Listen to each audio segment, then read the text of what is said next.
देव नारदने सांगितलं ना इथपर्यंत आले तुमचं दर्शन घेऊन आज मला प्रचिती घ्यायची याच्यासाठी तुमचा आशीर्वाद सदैव माझ्याशी तुमचा ओम नमः शिवाय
लग्न कोण कोणा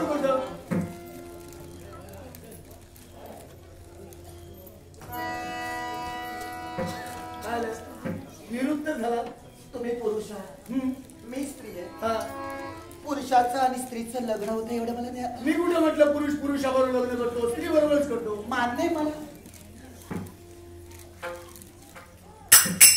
मला ज्याच्याबरोबर आपण लग्न करणार, सुखाचा संसार करणार, भावी जीवनाची स्वप्न पाहणार, तो कसा आहे, काय करतो, कुठं राहतो, काय खातो हे विचारलं जातं ना. नाही विचारलं जात. लग्न होण्याअगोदर विचारलं जातं. नवरा नवरी एकामेकाला पसंत करतात, तोपर्यंत लग्न होत नाही.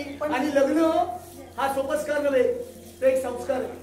दोन जीवांचं मिलन नसून दोन घराण्याचं एकीकरण असतं, याला लग्न म्हटलं जातं.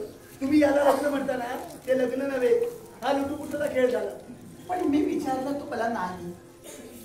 प्रथम दर्शनी तुला दिसताक्षणी मी वरमाला कधी अर्पण केली. पण हे याच्या मुळाशी कारण आहे. असं कोणतं?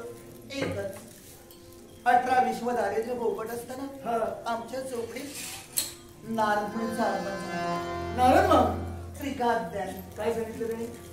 ते आले आमच्या जवळ पाहू लागले आणि सहज बोलून गेले. काय?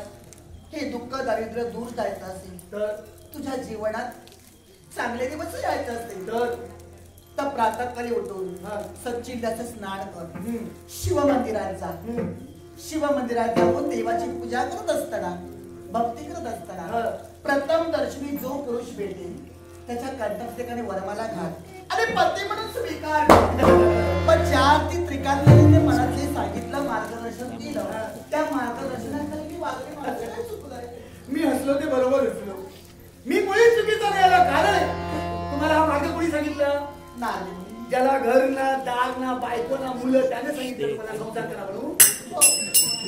ज्याला मुळातच राहायला जागा नाही, ज्याला बायको म्हणजे काय माहित नाही, मुलं म्हणजे काय माहित नाही, त्याचं घर ना, दाग उघड्यावर त्याचा संसार, तो सांगतो तुम्हाला लग्न करा, मंदिरात जाऊ. पण आतापर्यंत ज्यांना गुरुमावले आणि मानिलं त्यांच्या मार्गावर आम्ही चालत. गुरु कुणाला मानावं?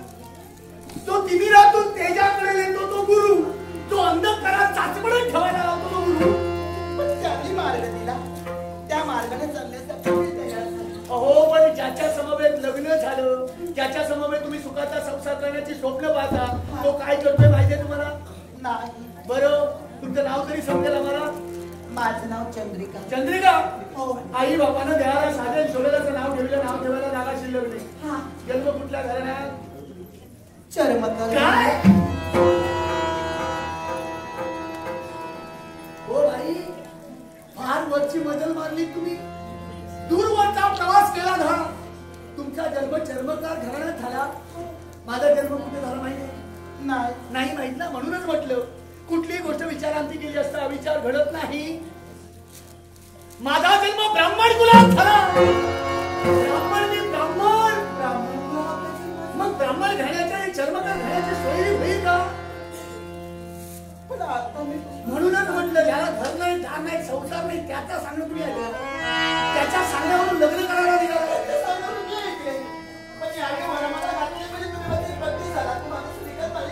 मी काय करतो माहिती? काय करतो?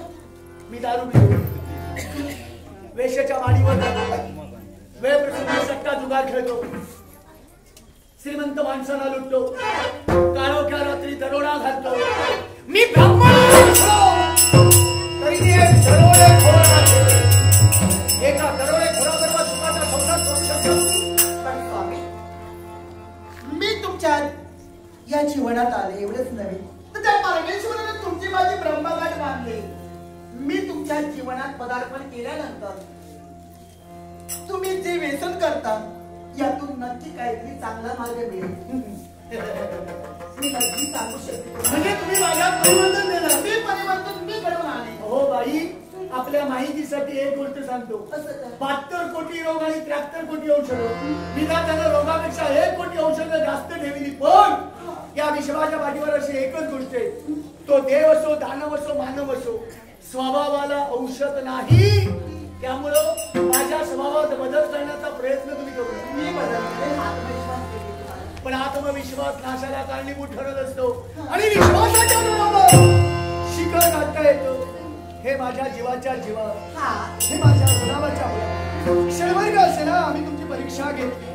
कारण ज्याच्या समवेत भावी जीवनाचे तुम्ही स्वप्न पाहता ना, तो काय हे समजल्यानंतर तुम्ही तुमच्या मनावर, तुमच्या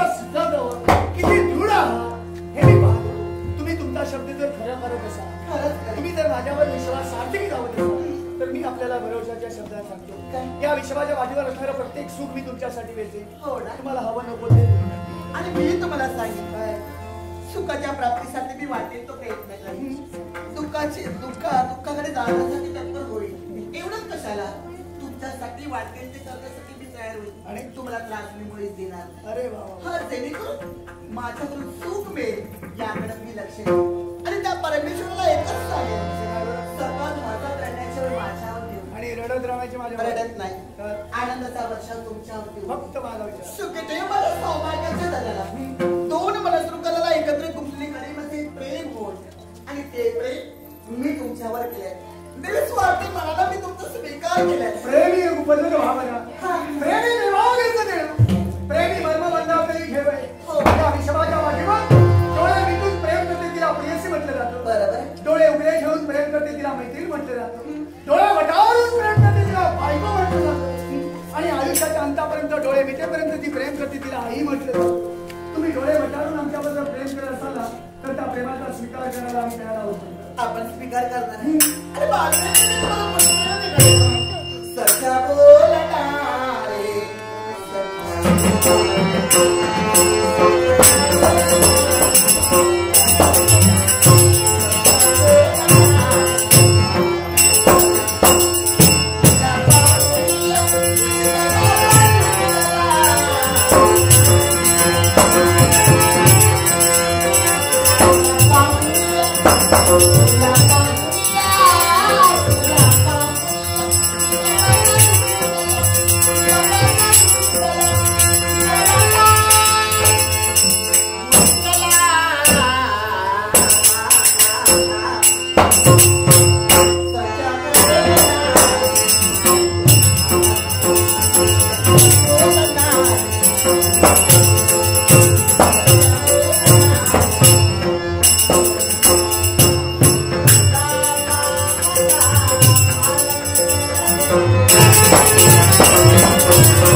Oh,